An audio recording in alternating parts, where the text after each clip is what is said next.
And the weather prediction for today is cloudy, no rain, no scattered showers.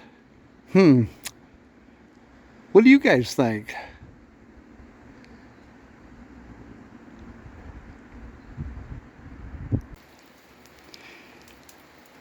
Yep, I'm thinking they're wrong once again.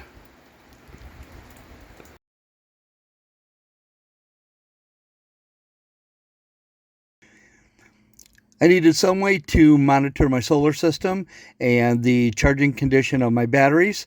And when I bought my Renogy 50 amp MPPT charge controller, they had suggested at that point that I purchase a BT-2 Bluetooth module and then download their app to monitor everything directly on my phone. Installation was very easy. You just remove this cover and the Bluetooth module plugs in right here. It's got a really long cord, so you can kind of mount the module pretty much anywhere you want. As soon as you plug the Bluetooth module into your MPPT charge controller, if you've got a good connection, your power light is going to show green just like it does here. And then once you download the app and you connect with Bluetooth connectivity, the link light underneath the green light will shine blue. And once you download the Renogy app and you go through your instructions, to hook up your Bluetooth, you're going to see that you have Bluetooth connectivity when you get the blue light underneath the green power light. Okay, what do you do on those cloudy or rainy days when your solar panel is not producing enough electricity to keep these things topped off? Well, you get a battery charger, and that's just what I did. And the manufacturer of my batteries, Li-Time, just happens to make a dual bank battery charger. And the reason why I got this is because it does have two fused sets of leads so that you can attach one lead to each of two different batteries. I just picked this package up at the post office, and I can tell you whatever's inside has got some weight to it.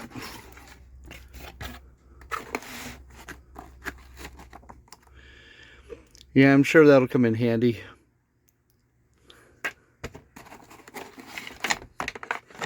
Yeah, I'm going to need two hands to get this out. I'll be back with you in just a minute. I've got to admit, it's a bit heavier and larger than what I anticipated, so I thought finding a place for my inverter was going to be an issue. I think this is going to be quite the issue as well. But it's very, very sturdy. As you can see, it's got the two leads, one for each of my batteries.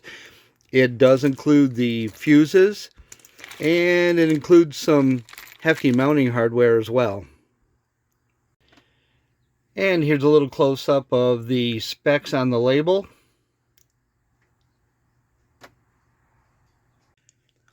They give you a package of two fuses, and I thought, okay, I have to put them into the fuse holders on each of the cables, and I was surprised those are extra fuses because these come with fuses already in place on each lead. And while I'm here, I think I'm going to grab my solar generator, move that to the back of the van, and then I'll move the solar panel to the back as well. Okay, get this plugged in, start throwing some power into it.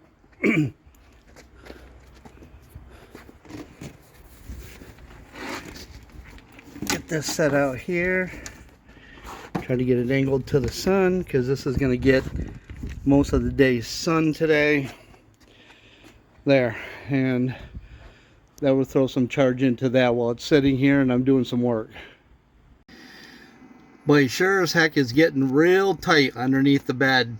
By the time you add in all of the electrical appliances, from the batteries to the chargers to the inverter and now this Li-Time battery charger, it gets pretty crowded with all the wiring.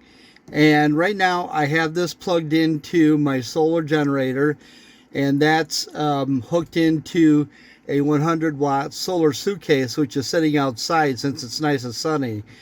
The red lights are indicating that each battery is charging, and that's just what we wanted to do.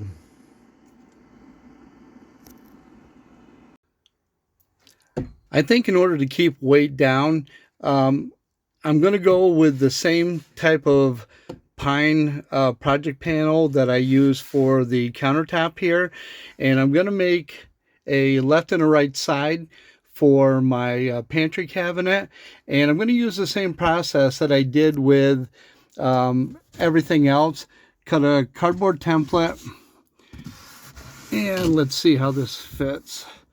I want it to sit back a little bit from the edge, and I checked for squareness against the front to the back, and it matches up pretty darn close right there. So I can take this template, lay it on another piece of pine like this, and then I'll cut it out, and that will give me the right side. Now, if I were to move this down a little bit, down here just along the side of the stove, it is going to be an entirely different template because of the way these walls are in the van. And after I left Home Depot, I went over to one of my favorite places to have a roast beef sandwich, and that was Mr. B's Best. And if you're in the upstate New York area, stop in at the town of Queensbury, which would be exit 19 off I-87 North, which is called the Northway because it's a toll-free road from Albany up to the Canadian border. Get off at exit 19 in Queensbury, sweep on down to Mr. B's Best. Excellent roast beef sandwiches. They've been in business for probably 40-50 years. They make subs. I usually get the roast beef. As you can see, it's very finely shaved, delicious. And just like I've been doing, I placed my cardboard template on this project board. Look at how long this thing is. I love these things. And this was, I think, about $32. That's all. And they're nice and sturdy, and I love working with this. But, you know, same procedure as always. I just take and lay the template down, score, and then that'll give me a line that I can cut with my jigsaw. Okay, one side of the pantry has been cut out. This will go right behind the driver's seat. Let's go give it a test fit. Ugh. God, it's tough getting old. Yeah, I know. Why'd you get a van that you have to keep bent over? Let's get this slid in here. Kind of get it positioned. I think the template, again, worked out really damn good. That fits up in there like a glove. One side done. Get the other one done, then start putting shelves in.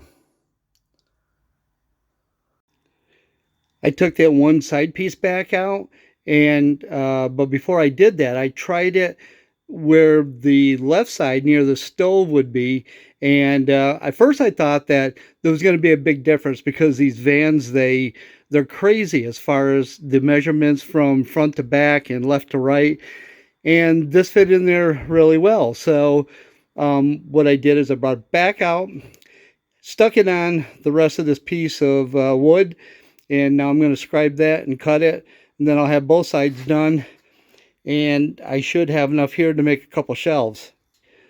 Start getting this stuff going. There we go, all marked out and ready to cut.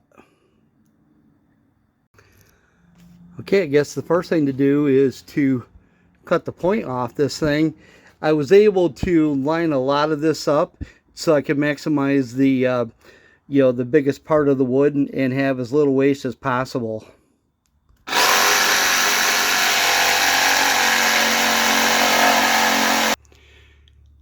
And there we go. The pantry is taking shape. It's not large, but you know, it doesn't have to hold a lot of dry food, It's just going to be me, and I eat kind of light sometimes. Unfortunately, I also eat out a lot, but you can see it fit up in there pretty good. I'll put some ledger strips along the back so I can attach it to the wall. And then I'm going to pull these back out, and I've got some shelf brackets that I can drill a series of holes, and the shelf brackets have a round pin so that you can adjust the height of the shelves. Well, for some reason we have regressed back to the summer temperatures and high humidity. So as you can see, this is in the shade, and this is 82 degrees Fahrenheit and almost between 27 almost 28 degrees Celsius for my friends to the north. I couldn't even begin to tell you where I got these shelf brackets, but these pins are going to be easy to install. I'll drill a series of holes on both sides, and I'll be able to put these pins into the hole. I'll have a flat spot here to rest the shelf on, and with the holes I'll drill a series of holes up the sides on both of the uprights, and then that way all I have to do is push one of these in and adjust the shelves accordingly. I found the appropriate size drill bit to match up with the pin on these shelf supports. And then what I did was to take a piece of painter's tape, and I wrapped it around my drill bit so that it marks the depth that I need to drill for these. And I don't want the pin to go any further than, you know, where that tape is, because I obviously don't want to drill through the side of my upright. And we'll give these a try. There, pushes in there nice. Seats in there good. You can remove them. I can drill additional holes if I want so that I can make all these adjustable up and down. But I took a measurement of the canned goods and box goods that I generally carry with me, and I did my measurements accordingly. And like I said, I may end up drilling more holes just to give me some adjustment later on. But for everything that I have right now, these distances seem to work quite well. There, my pins are all in place, and like I said, they're adjustable, and I may drill additional holes in between just to, you know, be able to add a little bit of adjustment. But for right now, like I said, these are all measured out according to the things that I generally carry as far as box goods and canned goods. And I did the same thing with the matching measurements over here on this side. And now it's time to get these installed up on the countertop. I attached some cleats to the back wall, and that gives me something to attach the sides to, and then I can put my shelves in there.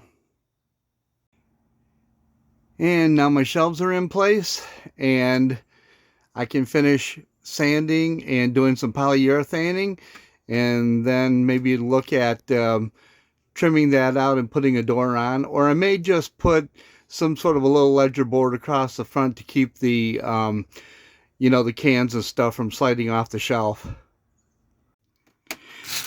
Time for a little hand sanding, and then I'm going to give it a wipe down with either a microfiber or tack cloth, and then I'm going to put on the first of at least 2 coats of poly. I'll put on the first coat, then I'll sand with a fine grit sandpaper, wipe it down, and then I'll apply a second coat on top of that.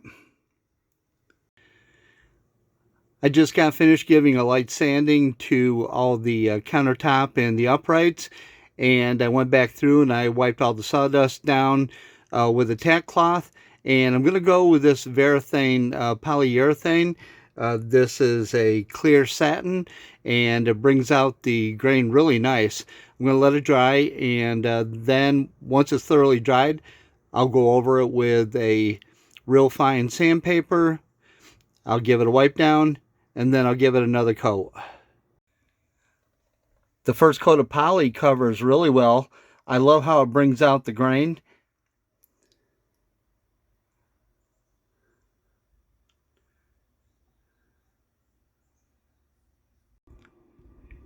Even the little shelf that I just installed on my side door got a coat of poly. I made a little holder for my 5-pound propane tank. This is a Flame King, and it holds, I think it's 1 gallon or a little over a gallon of propane, which makes it a 5-pound tank. It does have the gauge on it. And I ended up purchasing before that this long propane hose that had a regulator already built onto it, and that was to go to my Coleman 2-burner stove, which I have yet to take out of the box and use. But I didn't want the tank to go bouncing all around, so I cut out this little platform and just traced around the bottom of the tank onto some scrap wood, built that and fastened it in. So that holds the tank in place, so it's not bouncing around back here. The manufacturer of my 2-burner propane stove recommended installing this rubber gasket that they provided underneath the stove. So I thought there's probably going to be better adhesion to the countertop if I get it polyurethane, and they'll give a nice smooth surface for it to stick to. So the poly's all done, 2 coats, the gasket's in place. I'll set the stove in, and then I can permanently fasten that to the counter. And to round out this week's list of updates, as you can see, I've got most of my pantry build done. I got my shelves installed after I got those uprights put in. All that is polyurethane. The shelves themselves aren't yet, but I just have to put a door on there. Today I installed my 2-burner propane stove. That's going to be fed by that Flame King 5-pound propane cylinder. That cylinder holds a little over 1 gallon of propane. I was able to install my spice racks on the back wall, and things are progressing very nicely. If you're not a subscriber, please consider subscribing. Thank you very much to all of you who have been following me along on this camper van build. And if you like this video, please give a big thumbs up. Thank you all for watching.